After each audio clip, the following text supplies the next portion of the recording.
Click TV viewers అందరికీ నా శుభాకాంక్షలు. This is doctor Phaniteja, consultant orthopaedician and joint replacement surgeon, omni hospitals, Visakhapatnam. ఈరోజు vitamin D అనే ఒక ముఖ్యమైన అంశం గురించి ఒక 2 విషయాలు మాట్లాడుకుందాం. సో ఏంటి విటమిన్ డి? మీరు యూజువల్లీ చాలామంది హాస్పిటల్స్కి వెళ్ళుంటే కనుక మీ ప్రిస్క్రిప్షన్లో అన్నిటితో పాటు విటమిన్ డి అనేది ఈ రోజుల్లో చాలా డాక్టర్స్ యాడ్ చేస్తున్నారు.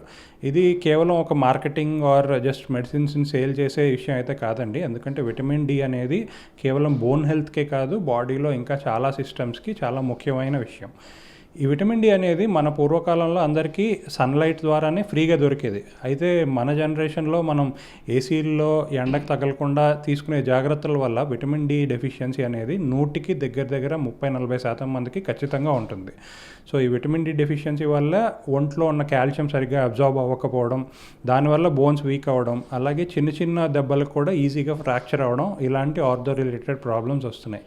సో దయచేసి అందరూ కనీసం ఒక 20 to 30 minutes ఎండకి ఎక్స్పోజ్ అవ్వడానికి ట్రై చేయండి. అలాగే ఏదైనా చిన్న ఎక్సర్సైజెస్ జస్ట్ బాడీ మీద ఒక స్ట్రెస్ పడేలాగా కొంచెం రోజైనా అది చేసుకుంటూ ఉంటే విటమిన్ డి లోపం లేకుండా ఉంటారు.